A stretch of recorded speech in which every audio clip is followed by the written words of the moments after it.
What happens when an army loses its final wall? When there's nowhere left to retreat to, and suddenly everything your military planned for becomes completely useless in a single day. This is the story of how Russia's last prepared defensive line collapsed in 18 hours, and why the 200 kilometers of completely open terrain that now stretch ahead changes absolutely everything about this war. If you care about understanding what's actually happening on the ground, hit that like button right now. Subscribe because we're going deep into this, and share this with someone who needs to see it. Let me walk you through what just happened, because most coverage is missing the real story. What we're looking at isn't just a breakthrough. It's not even a major one. It's the complete collapse of the final defensive barrier that Russian military planning had designed as an absolute last stand. Before this line broke, the Russians had built defensive positions in depth, one line in front of another, each one designed to absorb attacks, slow them down, wear them out. The theory was simple. By the time Ukrainian forces reached this final line, they would be exhausted. They'd have used up ammunition, they'd have lost momentum, they'd be weak. That's how you're supposed to defeat a breakthrough attack.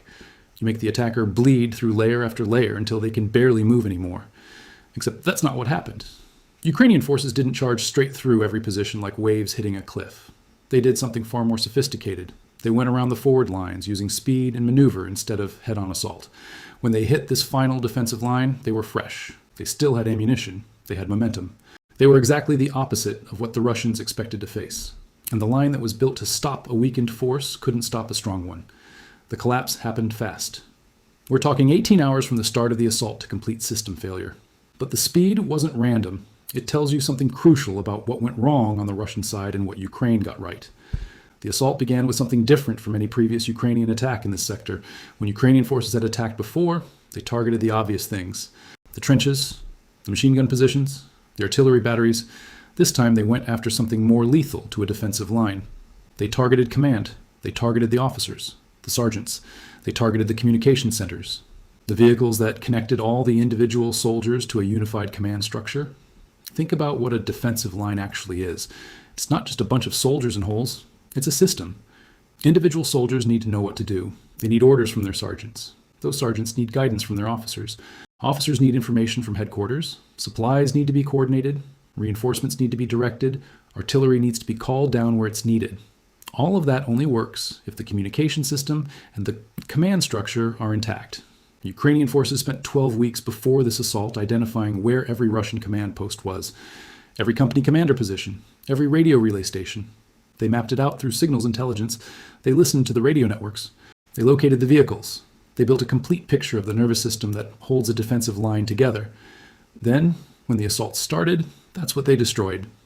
In the first 40 minutes, Ukrainian fire concentrated on those command elements, not on the trenches, not on the soldiers, on the officers and the systems that give those soldiers orders.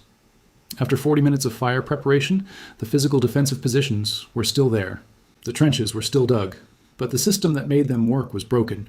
Individual soldiers were still in those positions, but they couldn't talk to their commanders. Commanders couldn't talk to higher headquarters. Nobody knew what was happening 3 kilometers away or 30 kilometers away. Everyone was isolated. Then Ukrainian ground forces hit the line at 3 different places at the same time.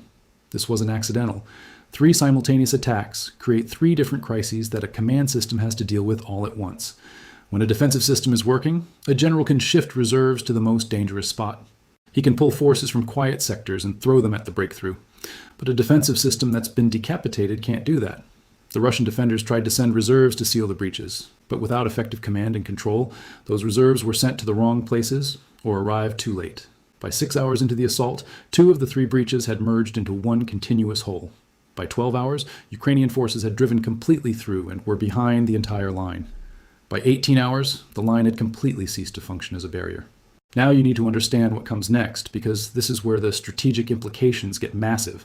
Behind that line was 200 kilometers of completely undefended terrain. No prepared positions, no minefields, no pre-dug trenches, no registered artillery, just open ground. In modern warfare, this is a specific type of vulnerability. When you're defending prepared terrain, the stronger side has a huge advantage against a weaker side. A well-prepared defensive position can hold against forces several times its size.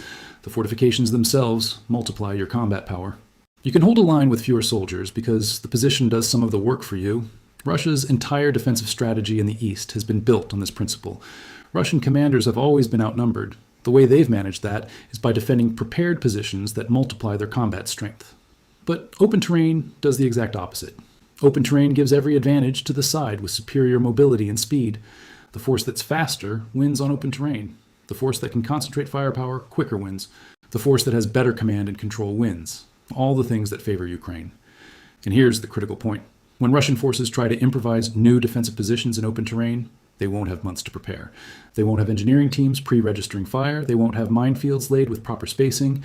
They'll have days at best. They'll be trying to dig hasty positions while Ukrainian forces are already moving through the terrain at exploitation speed. An exploitation force is different from an assault force. An assault force is grinding forward against prepared positions. An exploitation force is moving fast through territory that's already been broken open. It's the difference between climbing a wall and running through an open field. The intelligence picture that made this whole operation possible tells you something about how far Ukrainian capability has developed. During 3 years of war, Ukrainian military intelligence has gotten genuinely sophisticated.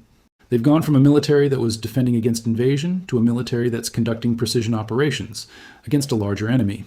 The level of signals intelligence they developed against the Russian command structure here took 12 weeks of continuous monitoring. They were listening to Russian military frequencies. They were using direction finding to pinpoint exact locations. They were analyzing communication patterns to identify command posts. This isn't improvised intelligence. This is systematic, methodical intelligence operation at a level that would have been impossible for Ukraine before the war. By the time Ukrainian forces launched their assault, their intelligence picture was accurate enough to strike specific command vehicles, specific command post buildings, specific communication relay stations. The precision of this targeting directly enabled the success of the ground assault. Without the decapitation of the command structure, the ground forces would have faced a coherent defense. With it, they faced isolated positions that had no connection to higher command and therefore no coordination. Now let's talk about what Russia is trying to do right now. The moment reports of the breakthrough reached Russian higher command, they started moving forces toward the open terrain. Some came from operational reserves that were held further back. Some came from other sectors. Some are remnants of forces that were defeated in the breakthrough and are retreating into the open terrain zone. None of it is adequate. Russian commanders are getting orders to occupy ground that hasn't been prepared. They're being told to establish defensive lines across terrain they've never trained on. They're being told to establish command relationships with units they've never worked with. They're being told to do all of this while Ukrainian forces are moving toward them faster than they can prepare. This is an existential problem for Russian command. They have maybe 72 hours to build improvised defensive positions. 72 hours is not enough time to build what took 6 months of engineering to create originally, but 72 hours is all they have. The mathematics of this situation is brutal. Russian forces moving into the open terrain zone are arriving from different directions with different equipment configurations. A cohesive combined arms defense requires forces that have trained together and understand how to work as a unified system. These forces haven't. They're being thrown together on the fly. Some commanders will try to establish positions in towns or strong geographic features. Some will try to establish anti-tank defenses to slow mobile forces. Some will try to create layered positions that slow the advance. But none of it is coordinated at a scale that makes strategic sense. Ukrainian forces understand what they're facing. They know there's no organized defense ahead of them. They know that anything the Russians throw together in 72 hours is going to be piecemeal. That knowledge changes how they move. They're not moving cautiously through terrain they think is prepared. They're moving with the aggression and speed of forces that know they've broken through the final prepared barrier. That momentum, that psychological certainty that you've won the breakthrough fight, is worth forces on the ground. Ukrainian soldiers moving at that speed with that confidence fight differently than forces moving cautiously through prepared defenses. Here's what determines whether this becomes a complete collapse, or whether Russian improvisation can create some kind of coherent defense. First, whether Russian command can actually move forces into the open terrain zone fast enough to establish positions before Ukrainian forces get there. Second, whether those forces, once they arrive, can establish command and control relationships quickly enough to function as a unified system. Third, whether the speed of the Ukrainian advance forces Russian defenders to make mistakes. The history of this conflict suggests what Russia will attempt. They'll try to commit whatever forces they can find to stabilize the situation. They'll try to trade space for time, hoping that as Ukrainian supply lines extend, the pace of the Ukrainian advance slows. They'll try to buy time for political negotiations. They'll try to create enough friction that the breakthrough doesn't become a complete collapse that ends the war. Whether that pattern holds against a Ukrainian force moving with the certainty that comes from breaking the final prepared line is the question that gets answered in the next 72 hours. What happens in those 72 hours will tell you more about the trajectory of this entire conflict than anything that's happened in the previous 6 months. Will Ukraine be able to maintain the tempo and convert a breakthrough into an operational collapse? Will Russian improvisation and reinforcement create enough of a barrier to slow the advance? Will command and control, or the lack of it, become the deciding factor? Will logistics, or the strain on them, become the limiting factor? These aren't theoretical questions about military doctrine. They're the actual questions that are determining how this war ends. And the answers are being written right now on 200 kilometers of open terrain that 6 months ago Russian military planning was absolutely certain would never be reached. It's been reached. The last prepared line has broken. What comes next will either vindicate everything Ukrainian military leadership has sacrificed to achieve, or will show that Russian improvisation can still find a way. This is a moment in this conflict where the momentum you have in warfare isn't just about military power. It's about the confidence that comes from knowing you've broken through the final barrier. It's about the demoralization on the other side of knowing that the last line they built has fallen. It's about whether one side can maintain speed and coherence while the other side is trying to reorganize from chaos. These psychological and organizational factors matter as much as the forces on the ground, maybe more.